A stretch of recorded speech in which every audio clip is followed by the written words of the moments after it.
افغانستان د ابادۍ په لور مهم ګامونه اخلي. تازه د ابادۍ درې مهم او غټ خبرونه راغلل. سلام ستړي مشئ د پښتو نیوز چینل محترم لیدونکو، وخت مو بخیر. په موکړی تازه خو ډیر زیات مهم خبر ته لوګر کې د 18 میلیونه افغانیو په لګښت چک ډیمونه جوړ شوي.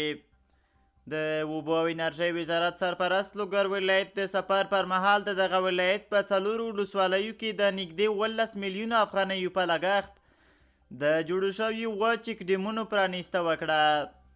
دغه چک ډیمونه د لوګر ولایت په برکي برګ، خوشي، خروار او څرخ ولسوالیو کې جوړ شوي دي. د یادو پروژو د پرانیستې په مراسمو کې د اوبو او انرژۍ وزارت سرپرست خپلې په وینا پر مهال ویلي چې د دې پروژو د پلي کولو په موخه د اوبو مدیریت او د ځمکې لاندې اوبو پیاوړتیا ده او دغه راز د موسمي سیلابونو د کنټرول په برخه کې به هم ګټور رول ولري.